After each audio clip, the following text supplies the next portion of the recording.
Ayan, gumana na, umiikot na, may display na. Ang patapon ay mapakinabangan na. Wow! Ang ganda pa. Parang yayamanin tong microwave oven. So sundan niyo guys, paano ginawa? Mga ka-FB ko, mga non-followers o followers, meron na naman tayong video nga ating ano sa inyo, ipresenta. May operahan na naman tayo ay isang microwave oven, Sharp ang brand, 34 liters. So binigay ito sa papa ng isang scholars sa dinner-dutyhan, isang security guard. Nag-duty siya sa isang condominium unit. So itatapon daw sana to kasi sabi na di na daw ma-repair kasi dead set. So ang ganda pa naman oh, stainless pa. So try natin, baka pwede pa. Hindi tayo mag-conclude kaagad, baka pwede pa ma-repair. So samahan niyo ako guys, tingnan natin ano ang problema nito. Let's go. Ito guys, nabuksan na natin. Tingnan mo, ang ganda talaga. Ang ganda pa yung touchpad niya. Ito sharp. Tingnan natin sa loob. Ang linis-linis pa guys. Ang laki. So sana ma-repair pa to dito sa taas. Kinis pa. Talagang virgin pa to, hindi pa to nagalaw Tingnan mo, ang ganda pang style na design. Iba ang mga design to sa ibang microwave nga na encounter ko. So yan ang kabalahan natin, yan ang operahan. So let's go guys. So wala talaga display guys. So ang unahin natin guys, since nga yung mga ni-repair ko nga microwave, mostly sa secondary tayo focus. Karamihan na problema, ang fuse niya, ang high voltage diode o magnetron sa mga na-upload ko sa YouTube channel ko. So ganun pa rin yung procedure natin guys. Ay ang microwave is may dalawang section, ang high voltage at saka ang low voltage. So ngayon kitang kita naman natin na walang display. So sa low voltage tayo mag focus ngayon. I-check natin yung mga switches dyan, baka may problema. So possible nga ating ma-diagnose. So ganun lang kasimple sana og mayroon nakasubaybay sa aking mga vlog. Kahit siguro hindi naman ko well spoken na tao katulad sa kanila, pero I try my best na maipaliwanag niyo, mag-gets ninyo ang style o technique para mapadali yung pag-repair. Kasi may happy na ako sa legacy ko, kundi mabura to sa YouTube hanggang ako ay mawala na, malaking bagay, makakatulong.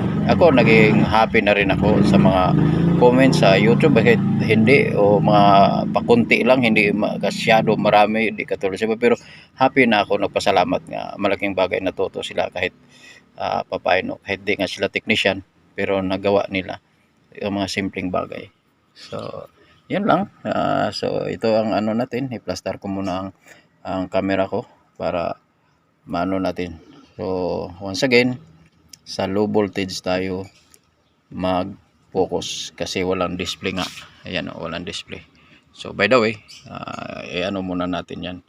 I-unplug natin pag nag-focus na. So turuan ko kayo paano natin yon i-diagnose ang low voltage, kasi first time ko rin itong na vlog ang low voltage nga section ang problema.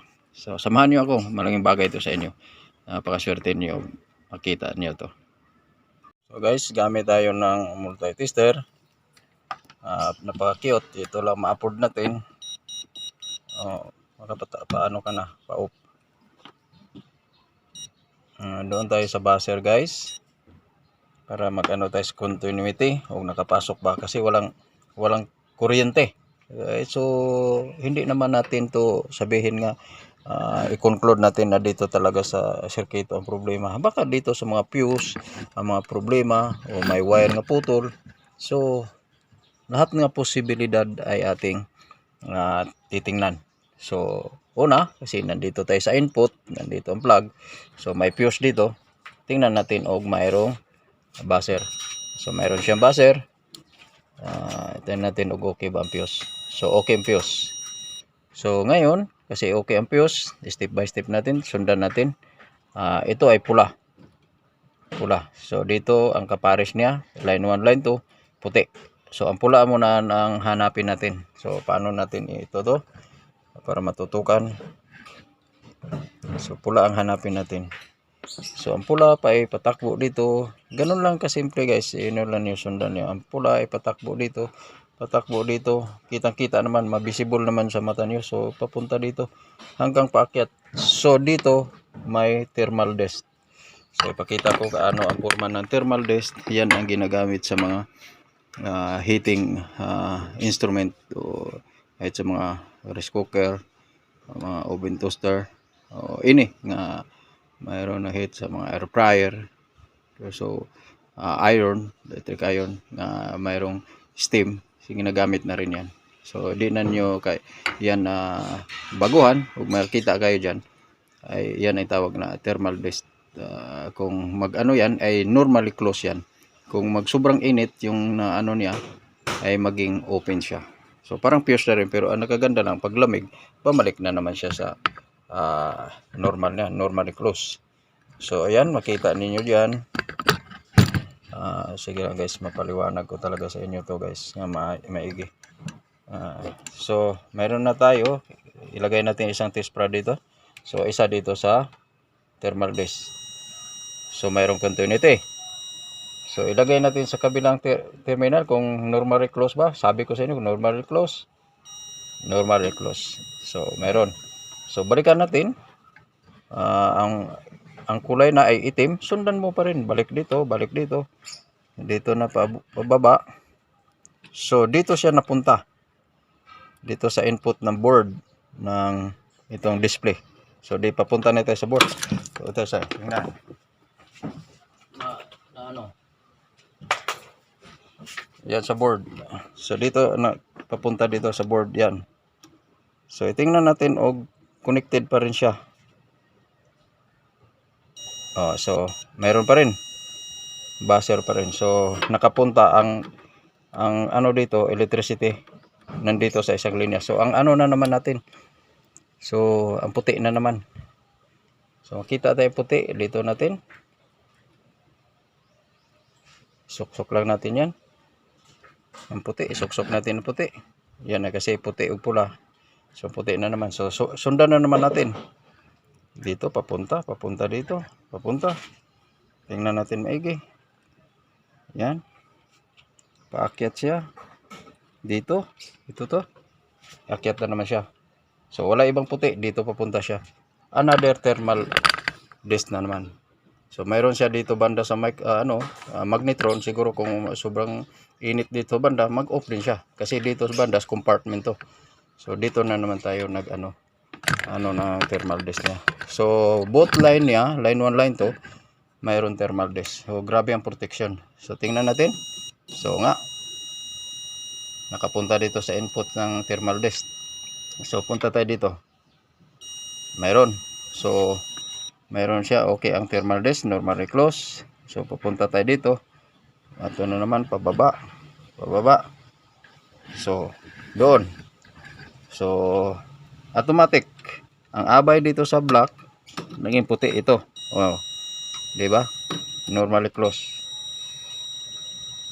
Mayroong ano. So nakaabot dito ang kuryente. So testingan natin kung mayroon testingan natin na mayroon bang kuryente line to line. So bago lahat kasi pag mayroong kuryente na yan, so baka mabigla tanggalin muna natin dito ang primary para mawala doon ang secondary, wala makaabot sa secondary. Kung halimbawa ma-fix natin, so at least ano lang natin bubunutin. So dito na lang tayo magbunot.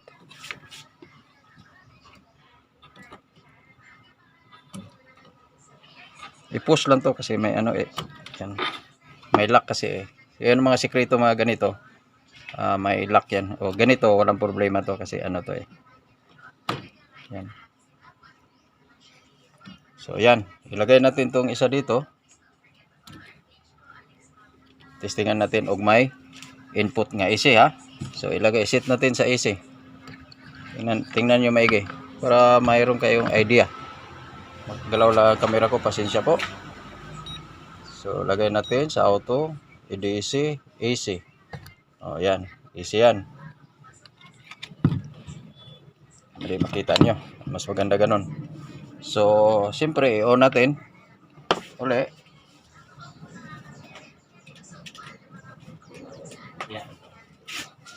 So naka-ano na ang line 1. So ito ang line 2 natin. So mayroon 240, 242. So nakapasok dito ang kuryente o ang voltahe, ang 220 nakapasok dito sa input ng board. So walang display. So siguro guys, napakasimple o magaling ka na o beginners ka, ma-analyze mo na nga ang problema ay naa sa board. Kaya di makapasok dito kasi kontrolado sa board dito ang ang i-feed dito sa high voltage. Kasi dito ang control. Kasi umatapos timer, so i-cut off niya ang relay. So mawala na supply dito. So may idea na kayo. So dito sa control ang problema. Di nakalabas hanggang input, hindi nakalabas kasi hindi nag-trigger ang relay. So ayun ang alamin natin, tanggalin natin guys ang kung ano ang problema doon sa loob. So bunutin muna natin. So okay guys, bunot na. Tanggalan natin. Wala namang iba ito. Tapos meron dito.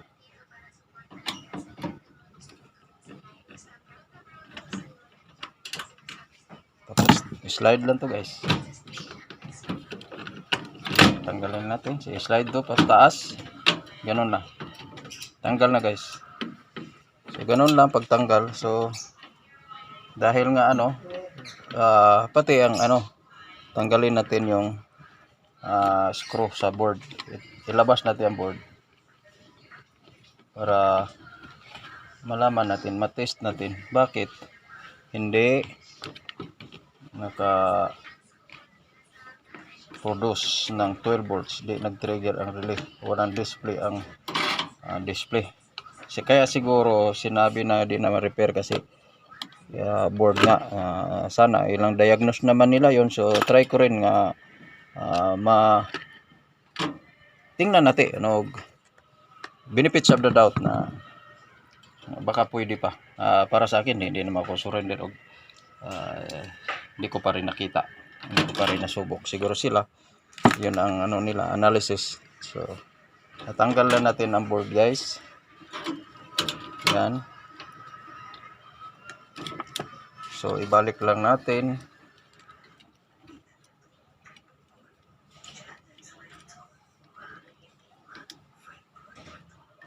Para makita natin yung yan. So nandito guys. Focus ko sa inyo. So itong itong linya ito ang supply niya. Ito ang supply papunta dito. Ito ang supply guys. Ito ang supply. So mag-trigger yan dito pag na tong relay yan coil.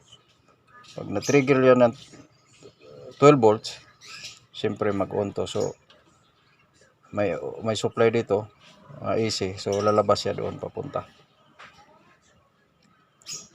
So yan ang natin ngayon. Titingnan natin bakit hindi nag-trigger dito ng 12 volts. Bakit hanggang dito lang hindi nakalabas. So hindi nag-trigger to, walang supply dito sa secondary. So kasi ito ang primary sa transformer, nakalagay P primary. is secondary. So yun, may hint na siguro kayo. Baka ang transformer ang sira. Baka fuse. Wala naman fuse. Wala nakalagay na sign na fuse. So baka transformer. So tingnan natin og may ano og ano ba ang voltahe. I-safety muna natin dito likod kasi baka mag-ground. Magka-problema lalo. So hanap muna tayo pang insulator ha. Yan guys, na-isolate natin. Safe na yan. Kahit ano na lang, ating nakita, envelope o tissue. So ganun pa rin, di natin ginalaw. As is na yan AC nga settings. So naka-plug na. Tingnan natin kung nandito ba ang AC.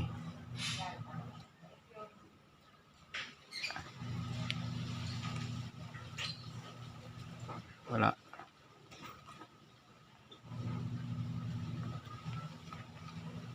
Ayun. Hindi lang nag-contact maigi. Yan, 242. So, dapat dito mayroon.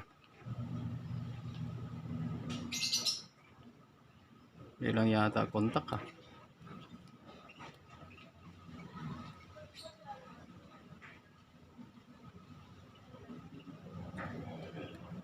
Wala dito.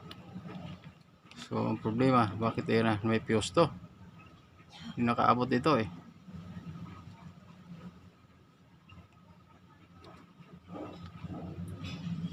Dapat meron dito. Ayun, meron 242.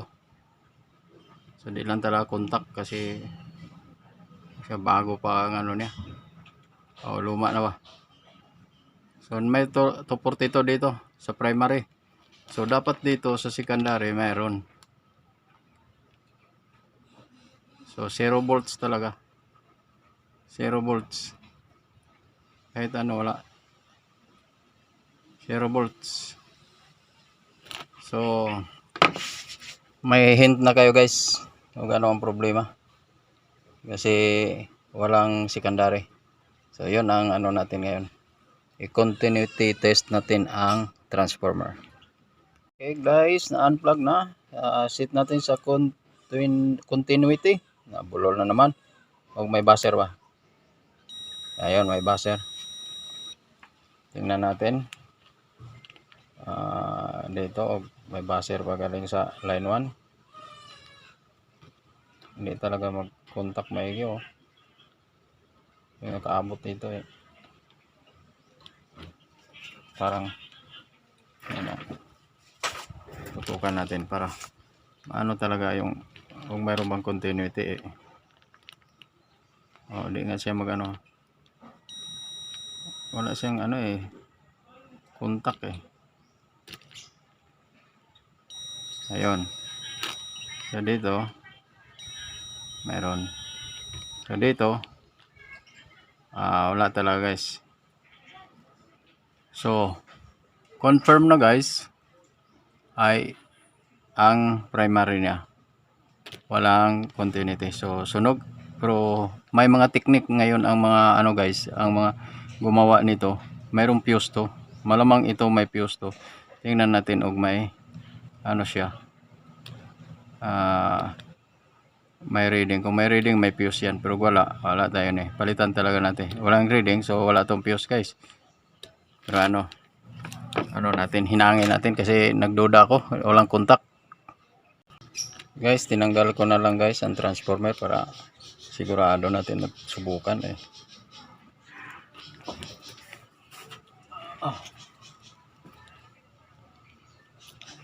Yan. Makita natin yan guys oh. Transformer niya. Karamihan kasi ginawa may fuse dito pero wala siyang connection oh. So tingnan natin. Wala talaga guys. Pero dito sa secondary guys, mayroon guys. Yan oh. May reading siya guys. Itong buzzer ko guys, hanggang 50 ohms to guys. Magbabuzzer siya. So 18 ohms ang ano niya, ang secondary niya. 18 ohms ang secondary. So nagbabuzzer pa rin siya. Pero may reading siya nga 18 ohms. So dito wala talaga. dapat mayroon ditong reading. Oh. Infinite na yan siya guys. Eh, saan ba? Yan, infinite yan siya guys. Yan oh, 51 pa rin guys. Oh. Kahit ilagay mo yan guys, wala pa rin pagbabago. So infinite yan siya. So ito, hanap tayo dito, anong ipalit natin. Hello guys, mayroon ako share kasi ito mahirap tayo makakuha nito kundi order ka sa ano, kahit nag-search ako sa online platform o sa Google, mayroon makuha pero buong board niya, pero sa Russia pa, buong board sa Sharp. So pwede naman to ano natin, replacement, bili ka lang ng 220 nga input, 12 volts output, pwede order ka pa sa outline, at saka hindi mo na ma-mount sa board, special mounting ka na, mag ano ka dito sa saan yung banda nga pwede mo ma-mount o ini ano, pero di na dito, pero ko ngayon mayroon ako natuklasan kasi karamihan din na encounter ko na rin to mga transformer guys. Sabihin nila, lalo na sa mga component, sabihin nila nga ay yun nga open, sabihin nila sunog, pero actually mayroong mga karamihan ngayon sa mga transformer guys, may mga fuse protection. Mayroon na ako natuklasan. Yan guys, makita naman ninyo, mag-iba talaga dito. Kung sa winding guys, ito talaga winding, oh, tinawa maliit, oh. Tapos dito guys, nag-iiba, malaki. So doon ka na maghinala guys, nga ito may is fusible ang ano niya, ang yang linya. So hindi ako nagkamali guys, mayroon talagang fuse guys nakalagay, pareha sa electric pan nga fuse guys, oh, square. So pwede na natin i-repair yun guys, pwede i-bypass, pero pwede pa rin ilagyan natin ng fuse. Mayroon namang mabili sa ano, kukunin muna natin ang details. So yan, na-share ko sa inyo guys, ha, mayroong fuse ito guys, sikreto guys, mayroong fuse. So fuseable to siya guys, at testingan guys, ha, dito after sa fuse nga may reading na ba dito after sa fuse guys.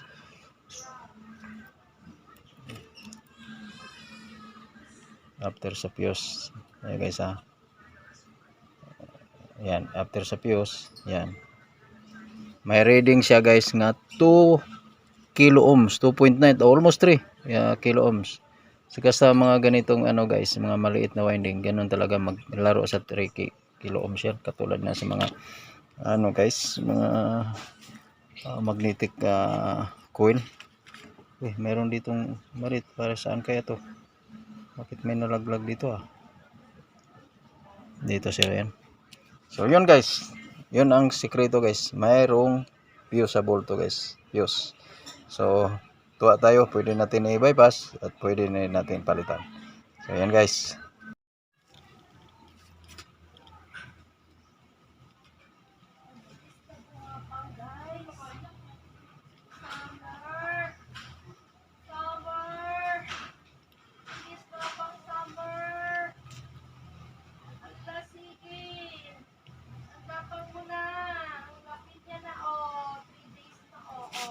Yan guys, yan natin ang fuse guys, ilagyan na natin.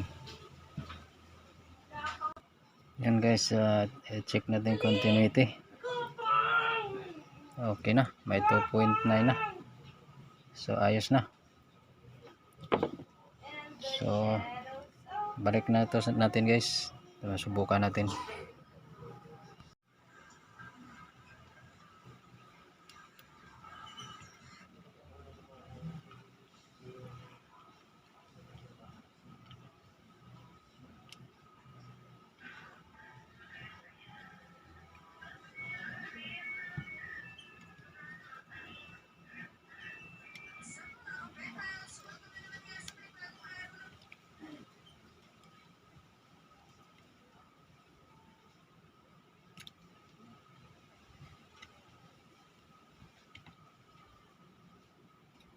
Ayan, tapos na.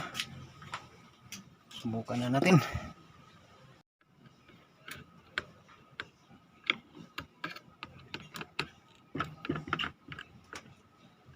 Okay, tapos na.